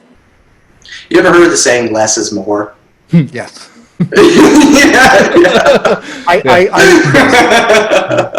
Yes. Absence makes the heart grow stronger. Yeah. Well, Less is more. I get it, and that's my thing. Is like with training, do you kind of distance yourself from others? Do you kind of just listen? I'm gonna shut down for a month or two prior to get on a bike, just to go about certain a certain work ethic, a certain training ethic. Do you isolate yourself? Back to the whole quarantining thing. The thing that has changed my life the most is like, okay, so I basically work at the gym. So I've been seeing a personal trainer since I was 16 years old, and I kind of, over the years of time, I've been helping more people out at the gym. I work out there. We do therapy stuff there. We have all this whole types of different therapy stuff there. We do crazy stuff there. So I do that, and I get side dough doing that during off season, and during this time, obviously, I can't go. But I have the luxury of having a key to the place. So just because we're in quarantine, I can still work out at the gym and all that stuff. Nobody's going there, but I can still use the gym, but nobody's there, which is lame because I'm not making any money doing that. The dirt bike tracks near my house are closed, and the only thing that's open is the outrigger, which isn't too bad. It's good to go on a drive anyways. Can't see Courtney too much. That's lame. What else? I'm a big going out to eat person. I love going out to eat. Can't do that. And you can see that I'm getting fat. And but I have been working out 6 days a week. But I did, as soon as the quarantine hit, I'm like, well, bring on the cheeseburgers, bring on the burritos. And of course, from California, there's thousands of taco trucks within, a mile radius of your house. There's multiple different taco trucks, and you're hitting the taco stand. If each one breakfast, lunch, dinner at all different stands, you know what I mean? So, and they are open. They are open. Oh yes, they are. They're busy. So, other than like going out to eat and just seeing people at the gym making money. Miss that. Making money. I definitely miss making money. But Well, yeah, if you had to, if you had to, hypothetically, if you had to do it all over again, what would you be doing? What would Bobby be doing if he wasn't a professional road racer? What would be the career choice? So, speaking of the personal trainer and stuff, he had a brief conversation with me, a lot of conversations with me actually, about taking over the gym. So I'm going to be taking over American Pro Health and Top End, and kind of doing that thing. So I would be doing something in the fitness world, which is nice because I'm really into it. I've taken it's part of my life. It's something that I love doing, something I can't live without, and it kills me when I miss 2 days at the gym. So I'm really passionate about that, and I would do something in the fitness world. I don't have that great of genes, so I really have to work out on another thing. So there's something in the fitness world for sure, Awesome. other than being a scooter salesman or a motorcycle racer. But you're a failed scooter salesman, so that's over with. Yeah. Well, when I heard the in this all the beginning of the virus stuff, and we didn't know, nobody knew if we were going to race this year. I'm like, man, I need to make some money. I actually called the people from Piaggio. I'm like, hey, you guys working, right? Like, yeah, we're working. And I was like, man, maybe I should hit them up again to start selling scooters. So now, because but yeah, especially not to make you sound like you're senior, you're still young, you're still vibrant, you're still going to be relative in many years in the racing world. What would you give as far as if you were starting out all over again, younger? What would you give your younger self, like, advice, to do differently? Whether good, bad. What kind of advice would you give to a younger Bobby Fong starting off? Like, what would be that key thing? Go to school and pay attention. My dad was real hard on me growing up, but man, he babied me a lot. So like, he knew how to do everything. My dad's does everything. Works on cars. He does tile. He works on anything. Could do anything basically. There's not one thing my dad doesn't know how to do or fix. And that was the biggest thing. Like growing up, and even now to this day, it's like I'll try to figure it out, but then I'll just give up in 2 seconds. Daddy, can you come over and help me? It's like, instead of, I would just tell younger Bobby, like, hey, man, you need to start learning stuff the hard way. Learn stuff the hard way, so when you have a family and, you need to fix stuff and do things, fix a car, you could do it without calling your daddy to come over. You know what I mean? That's even to this day, my dirt bike stuff. It's like, hey, Daddy, can you come over? Daddy, the washer's not working. It's like, just learn how to do shit and figure it out yourself. Don't be babied so much. I'm gonna throw my hat in the mix on that, because I do feel like a little bitch when it comes to certain things. I'm 44 and I still call up my dad, who's 72, but like, Dad, I can't figure it out. And he's like, are you kidding me? After all these years, I taught you this, and you're still asking me, like, and that's the thing, is it's that comfort zone, but trying to break out of that comfort zone and learn it and take that initiative. That's the biggest step to me, is being a homeowner or being a parent. I'm like, what am I going to do? Call my old man. How do I do this? I'm 44. Figure it out. It's like, hey, Dad, what do you think on this? Dad, can you help me with this? Dad, can you do this with me? I was almost going to call him when I couldn't get this Zoom working. Hey, and by the way, he doesn't even own a laptop, but he'll somehow figure it out. Now, is there anything that, like, currently, I don't know, talking to Corey, there's different various things for us that inspire us. It could be music, it could be art, it could be a cool picture. What inspires you? It could be a person, it could be music. What do you find that's like kind of inspirational that you could just go to and click? It works. Thinking the good times that I've had in the past, basically, and how it felt when you actually did succeed or something, you know what I mean? If we're talking a lot, if that's kind of what you mean, like, or what motivates me. What motivates you daily? What gets you going? What's that fire? Like I said, it could be music, it could be art, it could be a movie, something, like, I don't know. I see you with your headphones on, before you hit the track. It's like, like I wake up in the morning and it's like, man, I don't want to work out. I don't want to have this kale salad for breakfast. You know, I you know what I mean? It's like, you know, I don't want to do any of those things, but I know what it feels like at the end of the road to do it. You know what I mean? It's like, I don't want to do any of these things, but I know I have to. You know, I know it's good for me, and the feeling at the end of the day, like, or when you succeed in what you're trying to accomplish, that one feeling for that one day or that 1 hour was all worth it the whole year. You know, it's like weird. It's like when I won the championship last year. It's like, you know, fasting and crashing, beating up my body, the mental stress, the nerves, everything. I only felt the success for 1 hour, but it was all worth it. And then the next, I was already thinking about next year. Yeah. Wow. You know what I mean? It was that 1 hour that I felt like that happiness. You know what I mean? It was all worth it. All that struggle during the season. And that's kind of what motivates me, is the feeling for that 1 hour, that 1 day maximum. You know what I mean? Because it is tough in the industry. You know what I mean? It keeps going because you don't know what's next. You don't know what's going to happen tomorrow or the next year. But for that 1 day or that 1 hour, man, it was definitely worth it. My biggest thing is just, you know, with what's going on, you know, people are letting go. People are getting downbeaten, you know, and that's why I'm kind of curious of what keeps you motivated in this current time, or just motivated in general. Because, you know, my thing is it's a visual thing. You know, I wake up, I see my kids, boom, I'm inspired. I can't have an off time. You know, my little personal things. I love music. I love hard rock music. If I really need to get focused, I'm blasting something that's hard and crazy, like, you know, just metal music. I love that. That, for some odd reason, when I would get on a bike, that'd be my one go-to. So, you know, that's why I asked, because I see you constantly with the headphones on. I can't do anything without music. That is one thing that actually gets me going. Like, I can't work out without music. Like, when I go to Hayes' house, it kills me to go on group rides.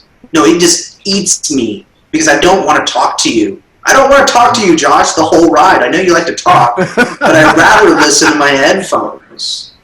I'd like to get me some motivation of something that helps me climb this hill. No, and like this is groundbreaking, because we're finding out, like, you know, like Bobby spilling the beans on Josh. You know, I like it. It's good. Yeah, but Josh was spilling the beans on Bobby last time, so it all works out.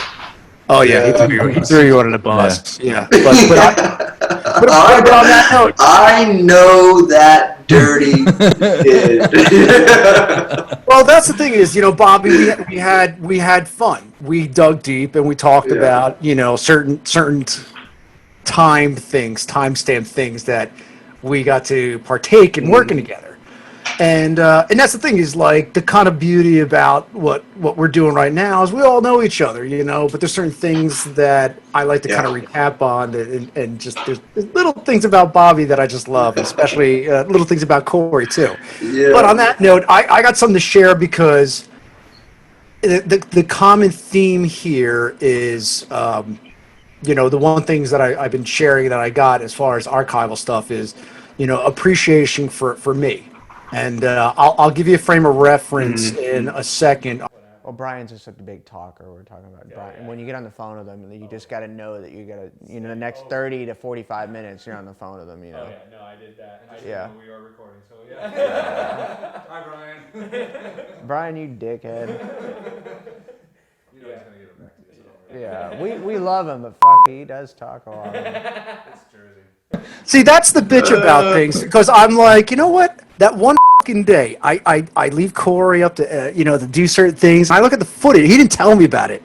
I look at the footage. I'm like, talking about me. So I'm like, all right, paybacks are a fucking bitch. It's close to just opening up all the can of worms of our emotions of how we feel about each other. I mean, we've already covered clothing, hair, being in the Handsome Boy modeling school, and then this. Yes, I feel like we have synced up in cycles. It's been good. It has been good fun. In all seriousness, I think what you've been through in the past couple of years, and just riding style, what you brought to the table last year, what you're bringing to the table this year, I'm excited about your race program and watching you this year. So I mean, in all honesty, I think it's going to be a good year for you, and I'm anxious for you to get back on the bike, and see what you're capable of, because I think right now you've got the dynamics to do something great. You got a good teammate, you got a good crew, you're on a good team.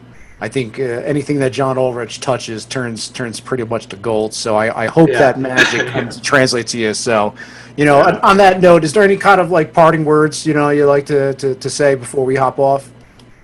I don't know. It was funny because you mentioned everything John Ulrich touches turns to gold. It's like brought me back to the saying, like my dad literally just told me this yesterday. Everything I touch turns to shit. So it's a little bit. Literally, it's a little better saying than my dad. But thanks for having me, boys. It's been fun. It's good seeing you. And it's good seeing you too. Yeah, I like you. By the way, you have a lot more gray in your beard these days too, Corey. It looks good. Oh yeah, thanks, man. It looks good. Yeah, Corey and I, he's aging again. He's aging like a fine wine, and me, I'm just full. But Bobby, I got to say thank you for coming on board, man. It was good talking to you. I think Corey, if we could just kind of keep online just for a little bit. We'll just talk a little bit more to kind of wrap it up. Yeah. But Bobby, thank you again. Thanks for thanks, guys. Being a part of this. And again, I wish you the best this year, and good luck with practice this weekend. I appreciate it, brother. You guys, cheers. Thank you again. So, I don't understand it. Bobby's probably one of the hardest working guys in the paddock. The things that we were joking about him being anal about his fitness and all that stuff. I mean, it's true. I've seen him work out. I've been with him at the gym a couple times. I know what his cycling and running routines are.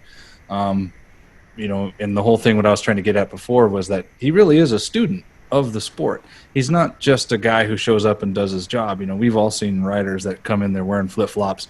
They try to do a debrief with the crew chief. They look serious and they point at the squiggly lines, but then when it's time to go pal around in the paddock, that's what they do. Bobby will stay with the crew chief until he understands everything that he's looking at, and it's session by session. It's almost to the point where it's an annoyance, and I don't understand why people wouldn't want that on the team. I know he had a reputation of crashing years ago, but he's not that guy anymore. He's gotten better, and he doesn't lay it down. Now, when he does, it's usually spectacular. But yeah, I just think. But to me, that's an arrogant write-off to say, "Oh, he crashes a lot," because that's the thing. How are you going to push the boundaries and find that balance and that fine line without going there? And that's the whole point of testing. It's the whole point of accidents. He's not trying to wreck the bike on purpose. He's trying to find that fine line of the edge, and I feel like Bobby, to start off, he got a bad rap, and I saw Bobby, I think back in 2005, 2006, and I say this and I blame this on myself, being young. We're all young, we got an ego, we got a little bit of attitude, and Bobby had that. Bobby had that kind of bad boy, rugged image. He was starting to get the tattoos and shit, right? And that's the thing, is I think he got a bad rap, but on that note, I think he did a lot of growing up in throughout the years. When I connected with him with Latest Motorsports, I saw a change for the better, and just kind of realizing, don't make the same mistakes. And I've seen him do a lot of things that I'm like, my hat goes off to him. Young adult, me sound like fucking ancient time over here, but he's young and he's got a good head on his shoulders. He's mature, he's grounded, and he knows what he has to do. He's disciplined, and that's why. His training, everything that he brings to the table, I'm like, go Bobby. I'm a big fan of him, because he really does bring it. He doesn't cut corners. I think it's hysterical because every goddamn interview I've done with Bobby, he always has to say, I give it 110%.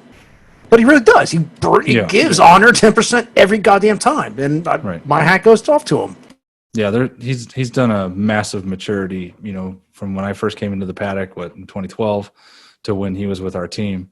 I didn't hesitate at all when I was talking with Walker about who we should have replace Cam when Cam was injured.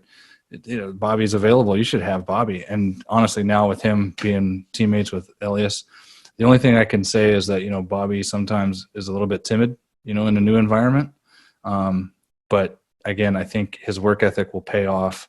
And as long as he just comes in and owns it, owns that bike, owns that seat, owns the day, he's gonna do well. I think the one interesting thing Bobby mentioned is that if Tony can do it, he'll think in his head, why can't I do it? Oh, 100%. And to me, that's going to be some excellent, excellent road racing to see those wheels spinning. Wait, if Tony could do it, why can't I do it? And I really do. I feel like Tony he's on another level of riding. I can't say anything bad about him. You know, he really is. He exudes excellence. He exudes excellence. That's the jersey coming out. He exudes excellence. And that's my main thing, is that if he's surrounded by all these people, you know, he's got Ben Fox on his side. That, I mean, I've worked with Ben, and guy's an amazing. He's a genius. And that's what I'm like, if he surrounds himself with that, I don't see why he can't be on the podium every damn race. I really, like, Yeah. you know, here, don't want to do the Jersey, you know, jinx here. I'm knocking on wood. I don't have my Italian horns or anything, but I want to see the kid do good. And I want to take that back. He's not a kid. I want to see the man, Bobby Fong, do excellent. And I know he can do it. Yeah, and I think with the structure that John's got over there at Team Hammer, yeah, absolutely. I mean, it's a perfect fit. It's a perfect fit for a guy who is so driven by the data and by the information. There's probably not a better team other than the factories when they were there at providing that are capable of capturing that information and giving it to the rider. I think this one's going to be a good one. Yeah, and that's some past word, talking to some riders that associated with John. They always have something nice to say, and they always have something to take away learning from him. Not just the overall experience, but like every year they learn something new. So Bobby's been in that camp now. We're going on, I guess, the second year. Mm-hmm. You know, there's got to be something there. You know, there's got to be something there that Bobby's slowly building up. And I think it's going to be exciting. I think it's going to be exciting racing.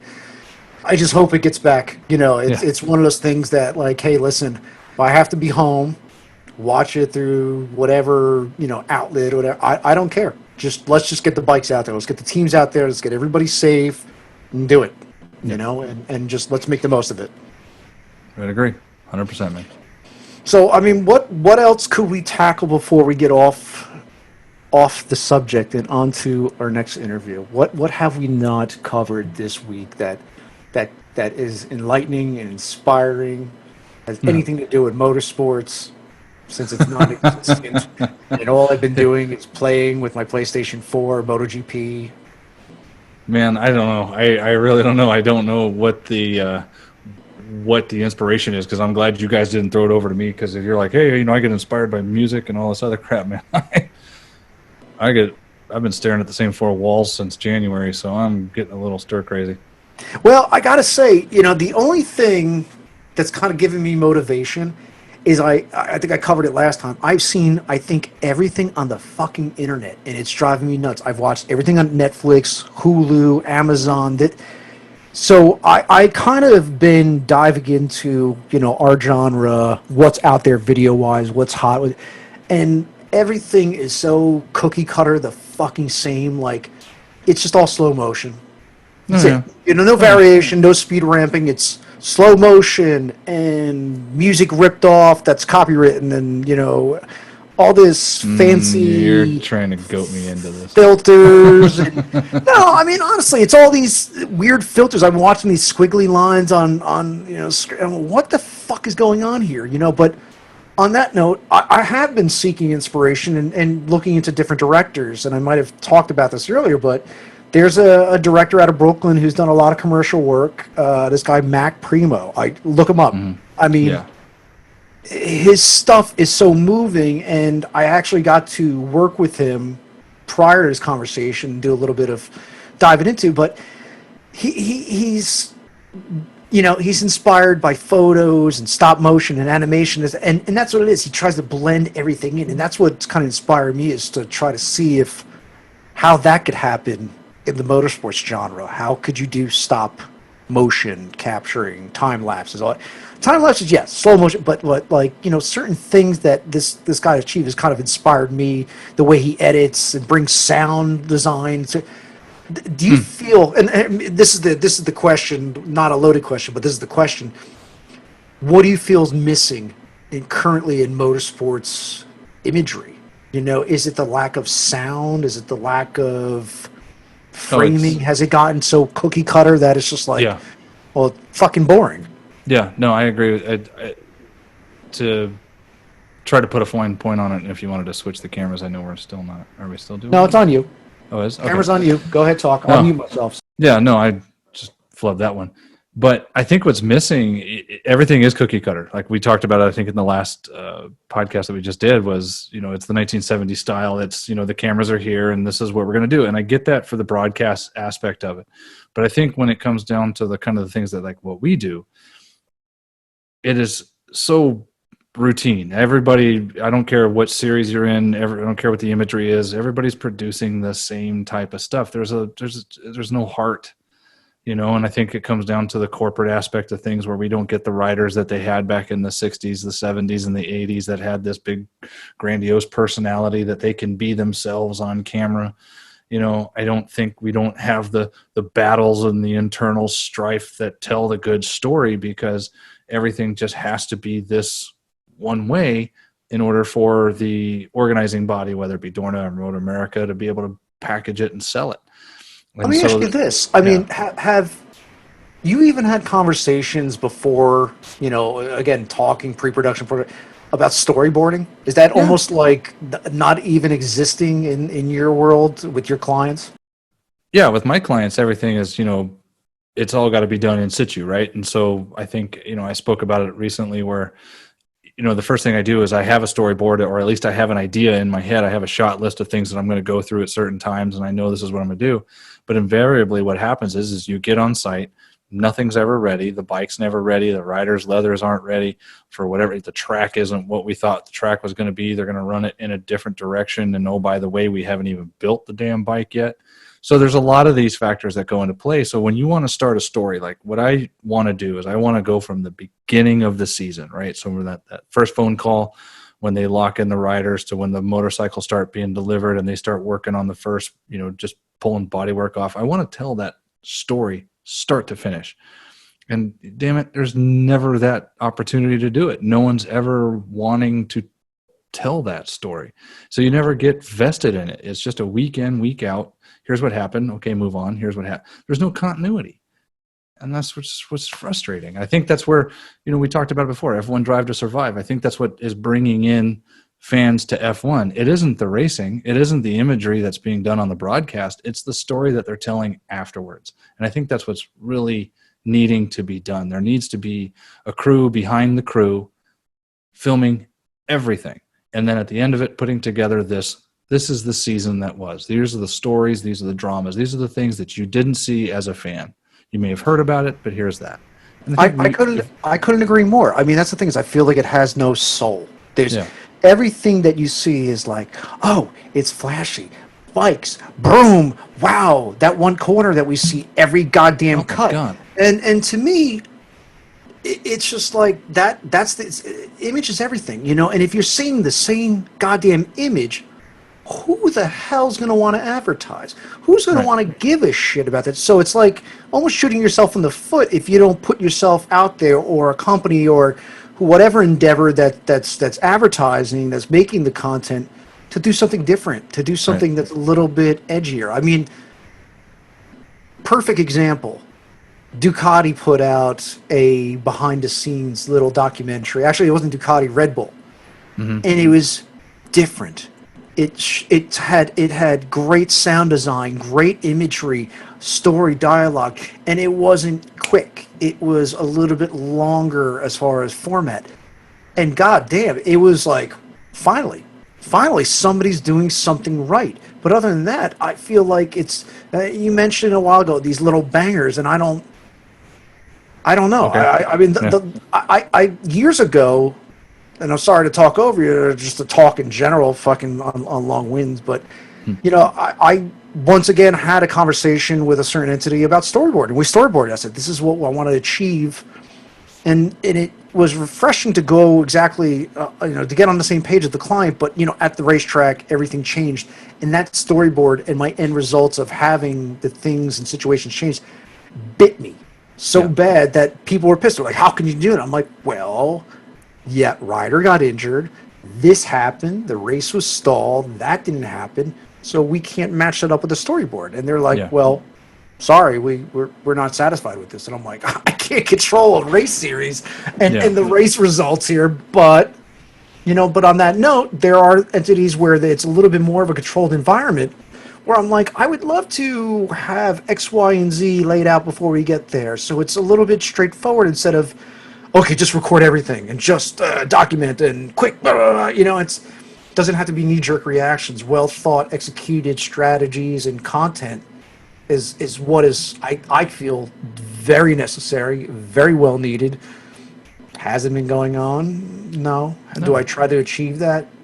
Yes. Sometimes it doesn't translate well, but I always kind of I'm just again I love to hear your perspective on that. Your trials and tribulations of trying to get it right at the track. Well, I mean, you know me, you know my style. When I say, hey, I'm going to go out there and record everything, I'm recording everything with intent. I'm not just going, I'm going to put this over here and just let it go. It's like when I set up a time lapse or something like that, I'm using time lapses to try to convey a message or to do what they're supposed to do, which is to show the passage of time, to go from the one day to the next or do whatever. And when you have to do these things at a track, I understand that things change, like you said, the rider crashed or, whatever happens. So sometimes your story just gets wiped out, but the story of the team and the season doesn't. And that becomes part of it. So what I always tried to do was work the season, right? I tried to make something the same across all of the videos every weekend, that at the end of the year, we would do a wrap up. And I had the story, I kind of steered it to where I wanted it to go. So at the end of the season, I knew I was going to do this big year in review, and I had all of the content that I needed in order to capture that, along with all of the secondary, B-roll type stuff that we needed, if there was a storm on this day and whatnot. And I think what really lacks, we talk about this stuff, but it's the money, it's being able to tell somebody, hey, it's going to cost this much money, and you will gain exponentially more money in a year. It's always it's that delayed gratification, which is why everybody's wanting to put out these bangers, which is why we want to just get content out, get it in front of people. Don't tell the story until later, and then, oops, by the way, we forgot to tell the story. You can't lose sight of what's really going on, and it's just a struggle. It's just an absolute struggle. Well, do you feel like, and not just every industry, but maybe the motorsports industry, is that, and I watch what I say, but do you feel some clients don't know what's in their best interest that you do because you have your hands in the paddock, you have certain, a little bit more of a, I guess, home court advantage with tracks and imagery? Do you feel like sometimes your client isn't always right and you kind of have to steer them in certain directions, or you feel like you don't really have those struggles? No, I definitely felt like I have those struggles, but I think one of the benefits that I had in the road race factory side of things is that I was also the PR guy, right? So I was the bridge between the team and the sponsor. And so when the sponsor would say, hey, I want a video, I had the benefit of having that direct link of saying, okay, here, what do you want? And then they would say, oh, we want to showcase this. And, when we had a, roast or chicken, it's like, well, how do you showcase chicken on the track? You really can't. So what did we do? We made advertisements for them that were going to go up on the Jumbotron. And then you try to highlight them in the video, but your job is to be that go-between because you have the expertise and the sponsor knows what they want. They want their product highlighted. They want all this other stuff, and they rely on you to deliver that, because that's part of what however much money they gave, they know they're going to lose. Motorsport sponsorship in any world is a loss. You're just going to write off that money. But what do you get? You get eyeballs back. You get people aware of your product. When you're Broaster Chicken and you're out in California, well, why does that matter? Well, we just opened up a couple things of Broaster in California. We need people to know it. It all helps. It's all connected. And that's our job. Our job is to be that conveyor, the go-between, and direct everybody, including the sponsors, to what can really go on and the story that they can tell. Well, you brought up something where it's almost like common sense. It doesn't make sense in the essence of like what you said. Like, does it pay to advertise in motorsports because you're taking a loss? You're taking it. Is it really a return on your investment, a return on profit? is it in this day and age smart to advertise, or is it just kind of like you don't really doesn't really fulfill? I don't know. Like because it doesn't make sense as a business sense to advertise in motorsports if you're not fucking getting any kind of bandwidth coming towards you to either more brand exposure, I don't know. Is there a solution to that? I don't know. More TV time, Yeah, it's hard to tell because right now, because everything, what we've seen is, and I think this is kind of a product of what happened with DMG when DMG took over the series. And to an extent, MotoAmerica is really trying to bring some of it back, but it's difficult. And that is the outside industry sponsor, right? Okay, great. You've got Suzuki. Well, yeah, duh, we're running on Suzuki's, and you've got Yamaha parts, or you got Yamalube, and it's not a knock on Westby or anything like that, but it's, we're kind of consuming and advertising the own things that we use. When you look at like NASCAR and you look at what other series are doing, they're using out of their industry sponsors. They're using people that are trying to push a product into the masses of the television viewership. So if you don't have, and I hate to say it because it is 2020, and to be so reliant on a good TV package is bad, but at the end of the day, that's where most of the viewership comes from, because you have to consider the rural people, you have to consider the people that don't have the great internet connections. Yeah. They have to be able to get that content somehow, and it comes to the TV. And if your product isn't sold in that market, or if you're an outside sponsor and you're wishing to expand, then maybe there's an opportunity. But for a lot of people, a lot of sponsors, they just look at it and say, I don't know if that's really worth it to us because we only sell in the Northeast and you guys only have one race even close to us. So we're going to go sponsor the local dirt track race or something like that. So there's just so many problems, and I don't think that there's any one answer. I think maybe getting a out of industry corporate title sponsor for the series would be massive. I know we had Chevy trucks and Toyota, but things like that coincide with the sport that people from the sport may use. Does that make sense? It actually totally makes sense, and I couldn't agree with you more. I feel in order to help motorsports, maybe not have motorsports related products advertised during that time period, and maybe an out of the box kind of brand or whatnot to have as a either a series sponsor or a team sponsor might be the trick. To me, my frame of reference is, and correct me if I'm wrong, was Jordan Suzuki. You had Michael Jordan, you had that brand, you had the brand of shoes. It attracted a whole new genre. To me, that was a wave of fresh fans that came in. And, I would love to see, a little bit more advertising, different advertising than what's expected, on a normal race weekend. Now, my question is, do you think maybe with that in mind, as far as branding and advertising, bikes, the fairings, everything should be different, to incorporate more on the bike to help more exposure? Do you think that's another method, or just a complete waste of time? Would that change the game, for just multiple reasons? Are you saying like, motorcycles should go to the NASCAR car of tomorrow where everything's the same and you've got the same amount of space? Hell no. I think what interests us about motorcycles, what's different from about the two-wheeled world versus the four-wheeled is that we like to be different. We like the manufacturer involvement. I think part of the reason the series is doing so poorly is because, and I'm not talking about now, I'm just talking since the DMG time, is that the manufacturers are gone. As of last year when Yamaha and Suzuki pulled out, technically their involvement is now marginalized, and we need them. We need that difference. So I want to be able to see that bike is clearly a Suzuki. I need to see that clearly that bike is a Honda. I don't care about the color, but you can tell by the shape, you can tell by the bodywork. And then as somebody who does graphics, I think it's ultimately entertaining to try to make sponsors fit on the spaces available, and then also still fight over that prize thing. It was like when was it the RC51 used side radiators? Oh, Jesus, because that gap now in the mid fairing was so big. You had to break up a corporate sponsor logo. They don't like that at all. But you had to try to convince them, that's a good idea.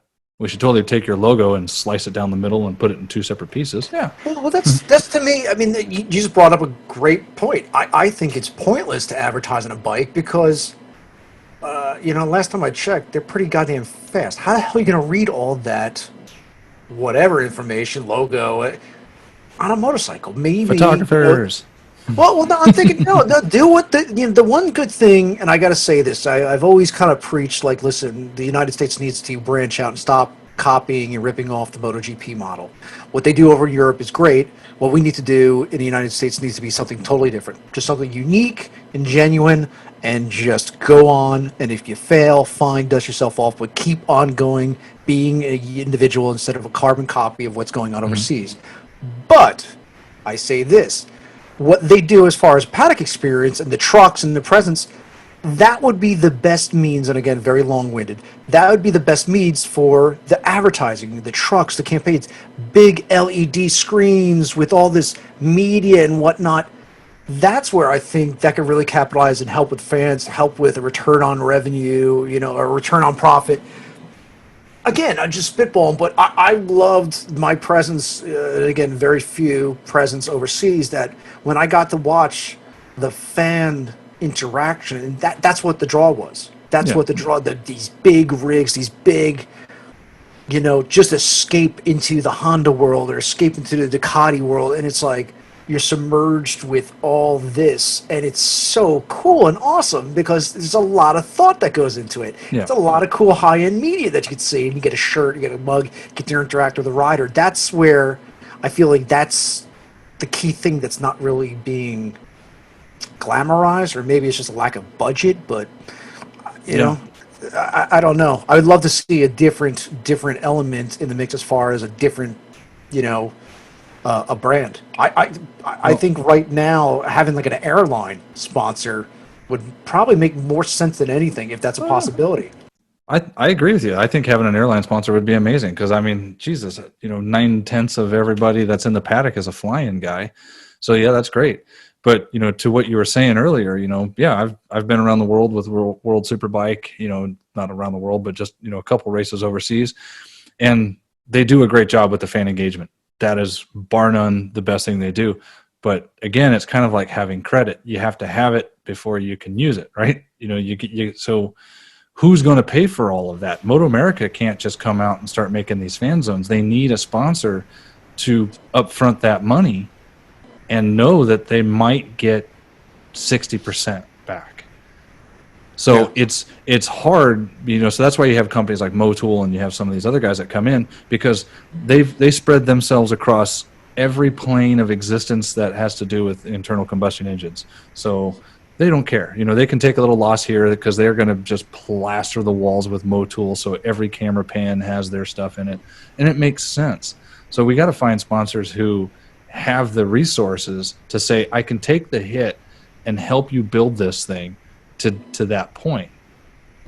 And I hope MotoAmerica is already working on that stuff and doing that, because they've seen what happens when they bring they brought the fan experience down into the paddock. That changed everything. From like Road America, from where it's on top of the hill to now it's in the paddock. Oh my god.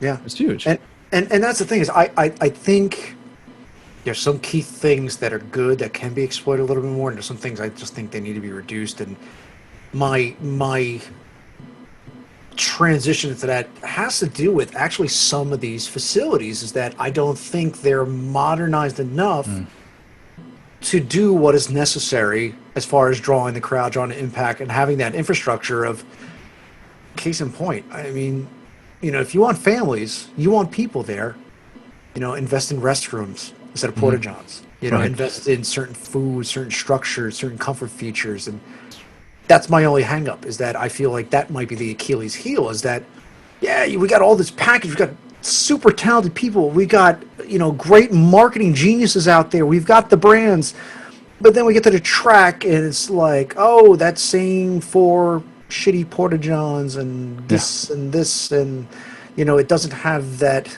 premium experience until you get to certain areas. And that's where it's, I don't know, maybe that's just my opinion, maybe I'm too jaded by porta johns and coming home feeling really dirty. Yeah. I don't know. There's some times where I think again, I'm not knocking Laguna, but I remember Laguna one year. Things got flooded, things got really dirty, things got really messy, and I threw my shoes and clothes away as soon as I left that race weekend. I was like, this ain't getting in my suitcase. This isn't going back home. I'm like, it's destroyed. And there's a couple of tracks where I'm like, not getting in the rental car, and I don't care about a rental car whether it smells or whatever. But even that's how bad it was. It's like there's some places that I'm just like, Yeah. makes me wonder if the COVID virus was, cultivated at a dirty track. I don't know, swine flu, whatever. Well, man, when you kind of mentioned that, you got these these big beautiful facilities. So obviously in the United States we got COTA, right? I mean that's the bar for your F1 style. It's got everything in there, and they still bring in the Porta Johns, but okay, whatever. I think, but COTA is sterile.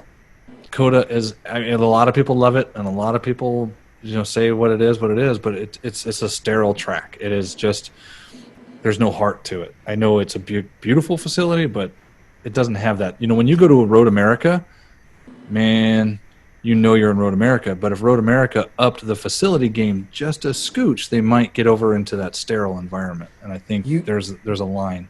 You perfectly described exactly what COTA is. I mean, I like COTA. Very colorful, very visual. The people there make it more enjoyable. Actually, the facilities, the crew there make it a little bit, more top notch. But Road America, every time I've gone there, has been better and better. And I don't know if it's the facilities that's really good, they're really professional there, or the fans are just so genuinely grounded, down to earth, just genuinely excited. That I mean, that's the one thing, is that I could stay at any kind of hotel in that area. They're probably not really top notch and close to Road America, but the fans make it. The weather could be complete downpour, lightning, tornadoes. Yeah. I still would go every year because I just love what energy it brings, and the fans, and the way it all comes together regardless of weather conditions. It's perfect. It's perfect. The last time I got to feel that kind of energy and excitement is at a higher end, a bigger event like the Isle of Man. But Road America, to me, is by far, they really are top notch. I can't not say anything decent about them, because it's always been that experience. That experience, you walk away and go, I know next year is going to be better. And that's what it is. The fans, the layout. If they provided more and did more for the fans, I think that would be the you're right, probably like an epicenter of racing. Mm-hmm. That's where everybody would go to. I have said this since the first time I ever went to Road America, and I will say this probably till the day I die. If they had garages, that would be the perfect host for all U.S.-based World Superbike rounds, maybe even a GP. I mean, you can't pick a more quintessential American place than Road America. And I know, and I don't know anybody that works there. I don't care. It's just, there's a feel to it. It's everything that's right with what we're doing. And then sometimes we've gone from there to Utah, where literally there's tumbleweeds going across the track with bikes on the track. And you're like, there's a fan, who didn't come here in a race transporter. So that's awesome. Like, come on, man, what are we doing? It's so hit and miss. And that's another facility that I feel won me over because of the crew. The facility is it's great. Nice. It's nice, but that's the thing, is it could be so much more. And I think if we investors out there, I don't know, people that can make these decisions to invest more in the tracks and make them a little bit more modernized, I think that could be a little bit more of a progressive move to help bring the fans in, keep it more stable, and maybe visit the track twice in a race series. Road racing, maybe start off at a Road America and come back to a Road America in a certain time frame. Do a double take. Make some of these tracks, dual purpose. Either you start up in the beginning and you come back there at the end of the season. I don't know. I think that might be somewhat helpful as far as getting a crowd in. What's that? Change direction on Road America. Go there twice, but one time do it the other way. I mean, again, that's a thought. That's a great thought. That's something that needs to be thought of and discussed. And That's why we're trying to do that. But it's something that needs to happen soon, because I keep on saying this, is that I don't want this to be a distant memory that I talk about with my kids, and then when they're the age to, get out of the house and make a career choice and do whatever, it's not an option anymore, because all it is talked about as past history. And I think having these conversations, hopefully they could put in motion, because that's what it is. It's just I think if we can get the thought out there, hopefully somebody could steal our ideas and just go with it. And I don't give a shit. I just want to see road racing. I want to see it grow. It's helped me out in my career. It's helped me out just on a personal level. My kids love it. When I bring work home and they're looking over my shoulders and looking at this edit, this rider, this racer. It's great. My son, who's 3, knows who Josh Hayes is, know who Tony Elias is on camera, knows Bobby Fong, and Jake Gagne, likes Jake Gagne because one of the characters in the cartoon Turbo, the lead athlete or driver in there, last name is Gagne. So, but the point is, like, my kids are into it, and I know it's not just this bullshit excuse. Millennials, we're not. It's just, I think it just needs to just get out there more. I think it needs to be cross promoted. I think it needs a rebranding. It needs a new look. I think it needs some fresh thought. I think the ideas of what's being marketed and how it needs to be done, I think it just needs to be thrown out the window. Maybe start from scratch and maybe take a gamble on something else. Yeah, we might be headed that direction.